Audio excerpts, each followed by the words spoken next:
አንደኛው የዓለም ጦርነት ይላል ዓለም፣ ሁለተኛው የዓለም ጦርነት ይላል። ዓለም ማን ነው? እኛና ጅቡቲ አልተዋጋንም።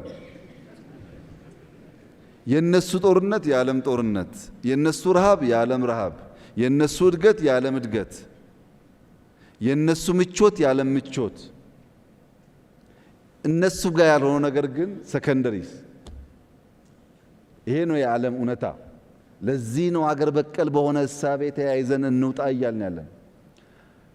ኢንቨስትመንት በሚመለከት በእኔ እምነት አንተም እንደምታምነው አንድ የሚባል ሳውዝ አንድ የሚባል ዌስት ያለ አይመስለኝም። አንድ የሚባል ሳውዝ እና ዌስት ብቻ ሳይሆን አንድ የሚባል ኤክስ ሀገር ያለ አይመስለኝም። በዛ ሀገር ውስጥ ከፍተኛ የፖሊሲ አመለካከት ዲቪዥኖች አሉ። ከፍተኛ በነዛ ሁሉ ክፍልፋዮች ውስጥ የኔና አንተ ስራ እየገቡ ኦፖርቹኒቲስ መውሰድ። የሚጣሉ ካሉ ባካችሁ አትጣሉ፣ ጥላ አያስፈልግም። ከተጣላችሁም ለቀይ ባህር መሆን አለበት። እንደዚሁ በባዶ አታርጉት ብለን እንመክራለን። ወንድ ልጅ መጣላቱ ካልቀረ፣ አገር መጣላቱ ካልቀረ ብለን እንመክራለን። አንዳንዱ ነዳጅ ያጣላዋል፣ አንዳንዱ ክብር ያጣላዋል፣ አንዳንዱ ነገ ማን ይቀድመኛል ያጣላዋል፣ አንዳንዱ ቀይ ባህር ያጣላዋል። እና እንደ አግባቡ መጠቀም ጥሩ ነው ለማለት ነው።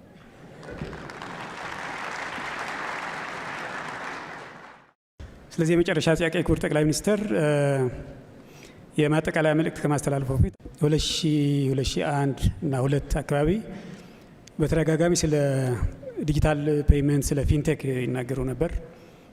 አንዳንድ አፕሊኬሽኖችም እንዲበለጽጉ ያደርጉ ነበርና በወቅቱ በእርግጥ በእኛ ሀገር ኢንተርኔትም ያን ያክል ነበር ለማለት አይቻልም። 2000 ማለት ቴክስት መሴጅ የጀመረበት ጊዜ ነው።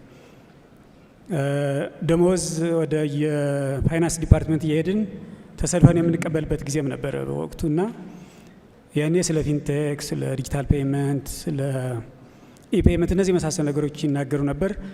አሁን ከደረስንበት አንጻር ምን ይሰማዎታል? ያ ራዕይ እውን ሆነ ወይስ የሚቀረው ነገር አለ የሚለው ነገር እና ከዚህ ጋር አያይዘው የፊንቴክ ደረጃችንን በዚህ አጋጣሚ አብራርተውልን እንጨርስ። መልካም። ለረጅም ዘመናት የኢትዮጵያ ኋላ መቅረት የኢትዮጵያ ሻል ካሉት በብዙ ዲስታንስ ወደ ኋላ የቀረች መሆኗ ከሚያሳስባቸው ዜጎች አንዱ ነኝ። ይህንን ዲስታንስ በምን ማጥበብ እንችላለን? እያንዳንዱ እነሱ የሄዱባቸውን ፉት ስቴፕስ እየተከታተልን የምንሄድ ከሆነ አንደኛ አንደርስባቸውም፣ ሁለተኛ አዳዲስ ርቀቶች ይፈጠራሉ። የእኛን ችግር ቀርፎ በሚገባን መተካከል መቆም እንድንችል ሊፕ ፍሮግ ማድረግ አለብን የሚል የጸና እምነት አለኝ። መፍጠን ብቻ ሳይሆን በአንዳንድ ጉዳይ መዝለል አለብን የሚል የጸና አቋም አለኝ። አንተም እንዳልከው የዛሬ 18 ዓመት ገደማ እኛ የሞባይል መኒን ሀሳብ አይደለም ሲስተም ሶፍትዌር ዴቨሎፕ ስናደርግ ኤምፔሳ አይታወቅም፣ ኬንያ ውስጥ አልነበረም። ሲስተሙን ዴቨሎፕ አድርገን ለጊዜው ለነበሩ የፋይናንሻል ሴክተር ኃላፊዎች ስናቀርብ ግን ልክ አሁን ኤአይ እንደሚፈራው ይፈሩት ነበር። ይሄ ለኢትዮጵያ አይሆንም፣ ሲሲቲቪ ስንልም ለኢትዮጵያ አይሆንም። ባይዘዌ ኤቲኤም የጀመርነው እኛ ነን። አሁን እንደሚባለው እንዳይመስላችሁ አይሆንም ብቻ ነበር ጉዳዩ። የኔ ሐሳብ ግን ቪዛ ካርድ ኢትዮጵያ ውስጥ ኢንትሮዲዩስ አድርገን ሰዎቻችን ቪዛ እየያዙ ባንኮች ተስፋፍተው ብራንቻቸው በጣም ትንሽ ስለነበረ ሪሞት ኤሪያ ባንክ ብራንች እየፈጠርን በቪዛ ካርድ መገበያየት የምንችልበት እድል ረጅም ዓመታት ስለሚወስድ በሞባይል መኒ ብንጠቀም ወይም ሞባይል ዋሌት የሚባለው አሁን ብንጠቀም በርከት ያሉ ሰዎች ሞባይል ካላቸው ባጠረ ጊዜ ውስጥ ቪዛ ካርድ ሳንይዝ የባንክ ስርዓት ካልነበረው ወደ ሞባይል ዋሌት እንዘላለን ማለት ነው። ሞባይል ዋሌት ያላቸው ሀገራት አሁን የመጨረሻው ቴክኖሎጂ ያላቸው ሀገራት ናቸው። ቪዛ ካርድ መያዝ ባይዘው አሁን የፋራ ነው ታውቃላችሁ። እንዳትይዙ።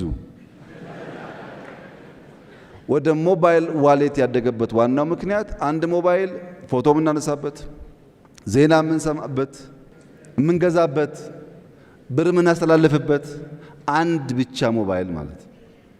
ድሮ አይታችሁ ከሆነ በተለይ ዲያስፖራዎች እንደምታውቁት 2 3 4 ቪዛ ካርድ ይይዛሉ ዲያስፖራዎች።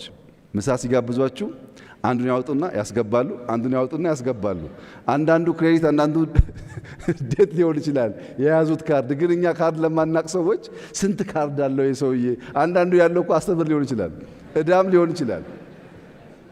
የስልጣኔ ማሳያ ነበር። ዲያስፖራ ዋሌቱን መዞ በአንድ ካርድ አይከፍልም። ያወጣል፣ ያስገባል፣ ያወጣል፣ ያስገባል፣ ያወጣል፣ ያስገባል። ያ ሳይኮሎጂካል ትራውማ አለው ካርድ ላልነበረን ሰዎች። ዲያስፖራዎች ይስቃሉ፣ ስራቸውን ስለሚያውቁ ነው። ወደ ሞባይል ዋሌት ካደግን ግን እንደዚህ አይነት ችግሮች በመሃል ያለው ስፔስ ይጠባል ማለት ነው። በኤአይም እንደዚሁ ነው። ሁልጊዜ የኢትዮጵያ ችግር አዳዲስ ነገር ለመቀበል አዳዲስ ነገር ለመለማመድ ያለ መከራ ነው። ባህል ይመስለኛል ከሌላው ሀገር በተለየ ለአዲስ ዕውቀት ለአዲስ ነገር እንቸገራለን። ሁለተኛው ጉዳይ ደግሞ በማናቀውና ባልዋልንበት ጉዳይ ባልሰራነውና ባላየነው ጉዳይም ከኔ ወዲያ ማን እንላለን። በዚህ ምክንያት ሐሳብ ቢመጣም እየቀጨጨ ቆይቷል። አሁን ትናንሽ ጅማሮች አሉ። የምታስበው ጋር ደርሷል ወይ ያልከኝ እንደሆነ ገና ብዙ ይቀረናል። አሁንም መፍጠር፣ አሁንም መፍጠን፣ አሁንም መዝለል ያስፈልጋል። ኢትዮጵያ ከዓለም 10ኛው ፖፑሌሽን ያላት ሀገር ነች። ከ10ኛ ከመሆኗን ባሻገር በጣም ወጣት ጄኔሬሽን ያላት ሀገር ነች። ይህንን ሰው አስፓየር እንዲያደርግ ነገን እንዲመኝ እንዲጓጓ ነገን ለመዋጀት እንዲዘል ብናስችለው የሥራ ባህልን ብናስተምረው ኢትዮጵያ የሚገባትን ልክና ደረጃ ትይዛለች ብዬ አምናለሁ። የግድ በኔ ጊዜ መሆን የለበትም። የኔ እናት ቲቪ ለማየት ከምትኖርበት መንደር 15-20 ኪሎ ሜትር ካልተጓዘች በስተቀረ መብራትም ቲቪም አልነበረም። እኔ ዳታና ቮይስ የሚጠቀሙ ስልኮች አሁን ደግሞ ትንሽ ዜና የምሰማበት ስልክ ደርሻለሁ። ልጄ ያንን እንድትደግም ግን አልፈልግም። ልጄ እኔ ባለፍኩበት መንገድ እንድታልፍ አልፈልግም። የእናቴን አብዝቼ የምመኝ ከሆንኩ ቅድም ልጁ እንዳለው መደብ ነው የምመኘው ማለት ነው። እኛ ድሮ የምትሉ ሰዎች መደብ ነው፣ ምንም የለም፣ ምንም የሚያጓጓ ነገር የለም።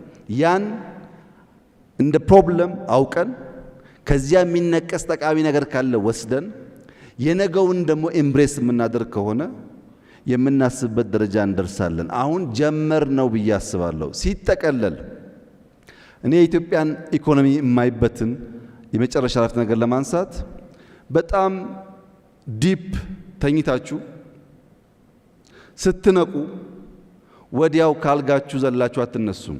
ትንሽ ትንጠራራላችሁ፣ እስተች ታረጋላችሁ። ሰው ልክ ነቅቶ ወዲያው እንቅስቃሴ አይጀምርም። የኢትዮጵያ ኢኮኖሚ እንደዛ ነው የማየው። ከዲፕ እንቅልፍ መነቃቃት ጀምሯል፣ ስትሬች ማድረግ ጀምሯል። ግን መራመድ እንዲጀምር መታገዝ አለበት። የሚያኩራራ ቦታ አልደረስንም። ከእንቅልፍ ነቅተናል፣ ስትሬች እያደረግን ነው። ትንሽ ፑሽ አድርገን ከገፋ ነው ግን የምንልበት ቦታ ይደርሳል ብዬ ተስፋ አደርጋለሁ። በአቅራቢያው ልጆች ባይኖሩ አጋዥ ሰው ባይኖረው የሱ ልጅ ካለበት ሀገር ከኬንያ ኤርታይም ሞልቶለት ቨርቹዋሊ ፒዛ ቢያዘለት በዴሊቨሪ ቤቱ ቢመጣ ያ ሲኒየር ሰው አጋዥ ሳይኖረው ቁርስ ምሳውን በላ ማለት ነው። ይህንን ጉዳይ ማሳካት የምንችለው ፋይናንሻል ሴክተሩ የእያንዳንዱን ሰው ፍላጎት ተረድቶ መፍታት ሲችል ነው። በማክሮ ሌላ ያየነው ጉዳይ ዕዳ ነው። ሀገራዊ ዕዳ ኢትዮጵያ ኳሊቲ ግሮዝ አልነበራትም። ኢትዮጵያ ውስጥ የነበረው እድገት ኮመርሻል ሎን ከውጭ በማምጣት ያንን ኢንፍሎ ያደረገን ካፒታል በማስላት የነበረ እድገት እንጂ የሰው ህይወት፣ የሰው መንደር፣ የሰው ኔበርሁድ በሚቀይር አግባብ አልነበረም። እዳ ነበረብን። ያ እዳ ደግሞ አስቸጋሪ የሚያደርገው ለምሳሌ ዩሮ ቦንድ ብንወስድ 1 ቢሊዮን የሚጠጋ ዩሮ ለኢትዮጵያ አበድረዋል። ገንዘባቸውን ሳይቀበሉ ቆይተው ባለፉት ጥቂት ዓመታት እንደሰማችሁት አንድ ጊዜ ያን 1 ቢሊዮን ክፈሉን አሉ። በአንድ በኩል ሪዘርቭ የለም ተመናምኗል። በሌላ በኩል ኤክስፖርት ደካማ ነው። ሳናስተውል ያመጣነው ሀብት ምን ላይ እንደዋለ ማናቀው ሀብት ደግሞ እዳ ክፈሉ ተብለናል። ይሄን አጣብቂ ለመፍታት የእዳ ሪስትራክቸር የምንለው ከፋይናንሻል ሴክተር ሪፎርም ተለይቶ ሊታይ አይችልም። እዛ ውስጥ ነው ንግድ ባንክ በከፍተኛ እዳ ወገቡ ጎብጦ የኢትዮጵያ ፋይናንሻል ሴክተር ሊወድቅ ይችላል የተባለው። ያ እዳ በውጭ ብቻ ሳይሆን በሀገር ውስጥ ደግሞ ብንመለከት ለምሳሌ የኢትዮጵያ መብራት ኃይል ከሪፎርሙ በፊት 99% የኢትዮጵያ መብራት ኃይል እዳ ነበር። 99% መሸጥ እንኳን አንችልም። ስለ ትርፉ ተውት። 99% ኩባንያው እዳ ነበር። ሜቴክን ውሰዱ። አብዛኛው የመንግስት የሚባሉ ኩባንያዎች አላግባብ ብር በቦንድ በምናም ሰበብ የተሰጣቸው ብራቸውን በተገቢ ስለማይጠቀሙ እነሱ በእዳ ተዘፍቀዋል። እዳ መክፈል አይችሉም። ስራ ደግሞ አይሰራም። እነዚህን ጉዳዮች ሶልቭ ለማድረግ የፋይናንሻል ሴክተር አቴንሽን ይፈልጋል። ተንቀሳቃሽ ሀብት ያላቸው ሰዎች፣ ሀሳብ ያላቸው ሰዎች በኢትዮጵያ ስርዓት ውስጥ ገንዘብ መበደር አይችሉም። የኢትዮጵያ የፋይናንሻል ስርዓት አንድ ሰው ተንቀሳቃሽ ሀብት ቢኖረው ያንን እንደ ኮላተራል ወስዶ አያበድረውም። ብር ስላጣ ብቻ ያ ሰው ሀሳቡ ይመክናል። መቅጠር ሲገባው የሚቀጠር ሰው እያለ የሚቀጥር ሀሳብ እያለ በገንዘብ ምክንያት ኤምፕሎይመንት የወረደ ይሆናል። የተሳሰሩ ጉዳዮች ናቸው ማለት ነው። ዶላር የፕራይቬት ባንኮች ከሰበሰቡ በኋላ ለናሽናል ባንክ ያን ዶላር መስጠት ግዴታ ስላለባቸው አንጠቀምበትም በሚል እንዝላል መሆን ብቻ ሳይሆን ኢሌጋል የሆነ ስርዓት እንዲከተሉ ያደርጋቸዋል። ይሄ ሲሰናሰል የፋይናንሻል ሴክተሩ እያንዳንዱ በተን በማክሮ ሌቨል ባለ ችግር ታይቶ ካልተፈታ በስተቀር ኤኒ ሾክ፣ ለምሳሌ ኮሮና ሊሆን ይችላል፣ ድርቅ ሊሆን ይችላል፣ ጦርነት ሊሆን ይችላል። ኤኒ ሾክ መጥቶ ኢኮኖሚውን ሲያናጋ ያ ኢኮኖሚ እነዛን ችግር ተቋቁሞ ሀገርና ሕዝብ ሊያሻግር አይቻለውም። በዚያ ምክንያት ነው የፋይናንሻል ሴክተርን ማረቅ ማስተካከል የማክሮ ስብራትን ከመፍታት አንጻር ከፍተኛ ድርሻ ስላለው የተለየ ግምት ሰጥተን የሰራ ነው። ሪፎርሙ አመራርና ፕሮፌሽናሊዝምን ከማሳደግ አንጻር ያለው ሚና በተወሰነ መልኩ እንግዲህ ማንኛውም ተግባራዊ ስራ ሰው ይፈጥራል። ማንኛውም አንድ ሰው እንዴት ሳይክል እንደሚነዳ 15 ሰዓት ብናስተምረው 5 ደቂቃ ሳይክል መንዳት አይችልም። 15 ሰዓት ካስተማርነው በኋላ ምናልባት 5 ሰዓት ደግፈን ማለማመድ ይኖርብናል። ሳይክሉን በተሟላ መንገድ ባላንስ ጠብቆ መንዳት እንዲችል። ወደኛ ሲመጣ እያንዳንዱ ቀን ትምህርት ነው። እያንዳንዱ ፈተና ለትምህርት ግብዓት ነው። እያንዳንዱ ዓለም ላይ የምናያቸው እንቅስቃሴዎች እንደ እድል ወስደው ተምረው የሚያድጉበት ነው። በእርግጠኝነት ማንሳት የሚችለው ሪፎርሙን ስንጀምር የነበሩ ከነበራቸው እውቀት በብዙ አድገዋል። ያልነበሩና አዲስ የመጡ ደግሞ ኢትዮጵያ ተስፋ እንዳላት፣ ኢትዮጵያ መሪዎች እንዳላት የሚያመላክት ነው። ይህ ማለት ግን አብቅተን ጨርሰናል ማለት አይደለም። ገና ብዙ የምንማራቸው ጉዳዮች ሊኖሩ ይችላሉ። ሂደቱ ግን ሰው ፈጥሯል። በየአንጓው እየፈተሽክ ብትሄድ እያንዳንዱ ፈተናና ቻሌንጅ ሰው ፈጥሯል። ለምሳሌ የገንዘብ ምንዛሪ ተመን ውሳኔ ለመወሰን 2 ዓመት 3 ዓመት በላይ ጭቅጭቆች፣ ንትርኮች፣ ውይይቶች በውስጣችን ነበሩ። ፊር ነበር። አልቲሜትሊ አውትካሙ ምን ኮንሲኩዌንስ ያመጣም ፊር ነበር። የገንዘብ ተመኑን ለመወሰን የተሳካላቸው ሀገራት ብቻ ሳይሆን ያልተሳካላቸው ሀገራትም እንማር ብለን የኛ ቲም ደቡብ ሱዳን ነበር፣ ናይጄሪያ ነበር፣ ግብጽ ነበር። ብዙ ሀገር ተመረናል። ከተሳካላቸው ብቻ አይደለም ፌል ካደረጉትም ጭምር። ያ ሂደት ኮንፊደንስ፣ ያ ሂደት ልምድ፣ ያ ሂደት እውቀት እንደፈጠረ ውጤቱ የሚናገር ይመስለኛል። ከፖሊሲዎች አንጻር የገንዘብ ፖሊሲ በገንዘብ ፖሊሲ ዙሪያ እና የፖሊሲው አስፈጻሚ በሆነው ብሔራዊ ባንክ ላይ በርካታ የሪፎርም ስራዎች ተሰርተዋል። አሁንም እየተሰሩ እንዳሉ ይታወቃልና ኢኮኖሚ ላይ ምን በሰው ህይወት ላይ የሚያመጣው ለውጥ ምንድን ነው? የፐብሊክ ፋይናንስ ማኔጅመንት ስትራቴጂው በግልጽ እንዳስቀመጠው ኢትዮጵያ የምትፈጥራቸው ማንኛውም ሀብት ግልጽነት፣ ተጠያቂነት እና ተገማችነት ባለው መንገድ ስራ ላይ ውሎ እያንዳንዱ ዜጋ በሚነገር ጥቅል እድገት ብቻ ሳይሆን በቅርብ ርቀት ፊል ማድረግ እንዲችል ማስቻል ነው። እያንዳንዱ ሀብት ቴክኖሎጂ የሚጠቀም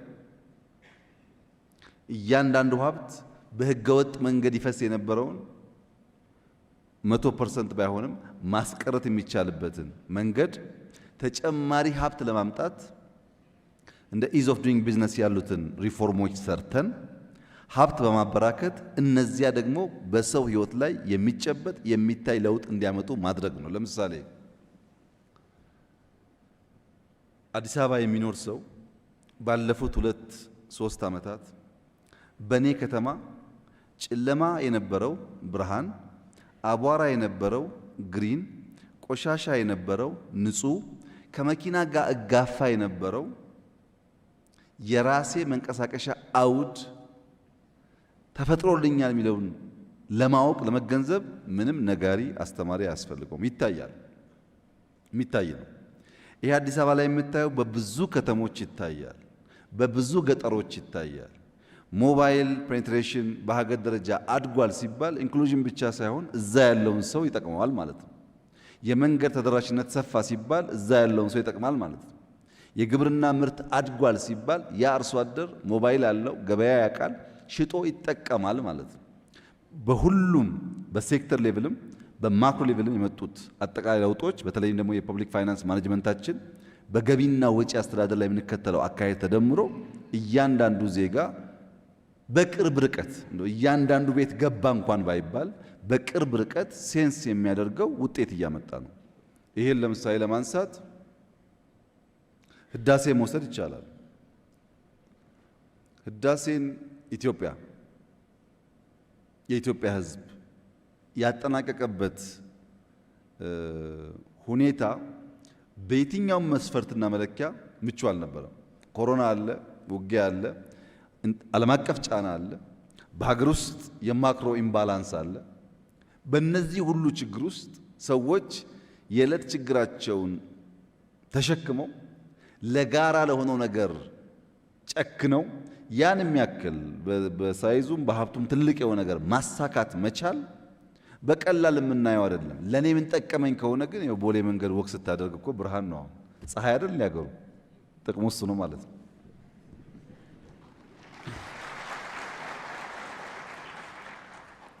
በታክስ ስርዓት፣ በታክስ አሰባሰብ፣ በበጀት አስተዳደር እንዲሁም ብድርን ከማስተዳደር አንጻር ብዙ ስራዎች ተሰርተዋል፣ ብዙ እርምጃዎችም ተወስደዋል። ከዚህ ጋር በተያያዘ መንግስት በተመሳሳይ በጀቱን ከበጀት አስተዳደር ጋር በተያያዘ አስተዳደር በጀቱን በመቀነስ የልማት በጀቱን የካፒታል በጀት በማሳደግ ፖሊሲ እየተከተለ መሆኑ ይታወቃል። ይሄ በእነዚህ ተቋማት በሁለቱም ተቋማት ላይ እና በአሰራር ስርዓቱ ላይ የተደረጉ ሪፎርሞች ከመልካም አስተዳደር ከስራ ቅልጥፍና አንጻር በፊስካል ፖሊሲ ማዕቀፉ ዙሪያ የተደረጉ ለውጦች ምን ያክል ነው ወደ መሬት የወረደ ፋይዳ ያመጡት የሚለው ነገር ተወሰነ። ፋይዳው ለምሳሌ ገቢዎችን ብንወስድ ኦቶሜት ማድረግ በመቻላቸው የታክስ ቤዝ ማስፋት በመቻላቸው ባለፉት 6 ወራት 709 ቢሊዮን ብር አስገባን ሲሉ ከለውጡ በፊት የነበረውን 6 ወር አይደለም 6 ዓመት ብንደምር የ6 ዓመት የኢትዮጵያ ገቢ 595 ቢሊዮን ነበር። ከ6 ዓመቱ ገቢ የ6 ወሩ ገቢ በ115 ቢሊዮን ብር ይበልጣል። በዚህ ዓመት ግባችን በክልሎች ፕላስ ኦር ማይነስ 1 ትሪሊየን፣ በፌደራል ፕላስ ኦር ማይነስ 1.5 ትሪሊየን በድምሩ 2.5 ትሪሊየን ብር ማስገባት ብንችል ወጪያችን ለመሸፈን ከሚያግዘው ድጋፍ በተጨማሪ በኢትዮጵያ ታክስ ቱ ጂዲፒ ሬሾ ያለውን ውስንነት ያሻሽለዋል። ይሄ የመጣው በተቋም ሪፎርም ነው። ናሽናል ባንክን የወሰን እንደሆነ ናሽናል ባንክ ቅድም ባነሳሁት የፋይናንሻል ሴክተር ውስጥ በጣም ቁልፍ ተቋም ነው። ይሄ ቁልፍ ተቋም ግን ነፃ መሆን አለበት። ነፃ ሲባል በራሱ ፖሊሲ፣ በራሱ ስትራቴጂ፣ በገበያና በፋይናንስ ሴክተሩ ሕግ የሚተዳደር መሆን አለበት። በሰው ኃይሉ ጠንካራ መሆን አለበት። ለምን? አንደኛ ከሱ የምንፈልገው የሬጉሌሽንና የኦቨርሳይት አቅም ነው። ባንኮች በጣም ኢኖቬቲቭ የሆኑ ሰዎች ስብስብ ነው ባንክ የሚፈጥሩት። እነሱን ሬጉሌት የሚያደርግ አቅም እንደ ሀገር ካልተፈጠረ ባንኮች ይሆናሉ ማለት ነው። እና ተቋሙ መጠናከር ይፈልጋል። የኦቨርሳይት አቅም ያስፈልገዋል። ያንን በሚያደርግበት ሰዓት ለምሳሌ ቅድም ያነሳሁትን ኢንፍሌሽን ውሰድ። ኢንፍሌሽን ስንዴ ማምረት የራሱ የሆነ ጥቅም አለው ለመቀነስ። የገበያ ትስስር የራሱ የሆነ ትስስር አለው። ግን በናሽናል ባንክ ብቻ በነሱ ዕውቀትና በነሱ ውሳኔ ኢንፍሌሽን ኢምፓክት ከሚያደርጉ ነገሮች አንዱ የወለድ ምጣኔ ነው። አንድ ሰው 100 ብር ባንክ ቤት አስቀምጦ በዓመት የሚያገኘው ወለድ 10 ብር ሆኖ አጠቃላይ ኢንፍሌሽኑ 15 ቢሆን በየዓመቱ 5 ብር እንደሚያጣ እያወቀ ነው የሚያስቀምጠው ማለት ነው። 5 ብር እያጣ ብር ሰው ስለማያስቀምጥ ናሽናል ባንክ መስራት ያለበት የኢንፍሌሽን ሬት ከወለድ ሬት ያነሰ መሆኑን ማረጋገጥ ነው። ሰዎች ደፍረው ገንዘባቸውን ወደ ማርኬት እንዲያመጡ ማለት ነው፣ ወደ ሴቪንግ እንዲያመጡ፣ ለኢንቨስትመንት አስቻይ ነገር እንዲፈጥሩ ያም ማድረግ አለበት። ይሄንን ሲሰራ ነው ኢንፍሌሽንም ይቀንሳል፣ የኢንቨስትመንት አቅማችንም ያድጋል። የፋይናንሻል ሲስተሙ ስታቢሊቲ የሚረጋገጠው ጠንካራ ሬጉሌት የሚያደርግ ኢንስቲትዩሽን ካለ ብቻ ነው። ይሄ ብቻ ግን አይደለም። የኢትዮጵያ አጠቃላይ ኢኮኖሚ ግሮዝ በመወሰንና በማሳለጥ ረገድ ናሽናል ባንክ ሞኔታሪ ቱልስ እየተጠቀመ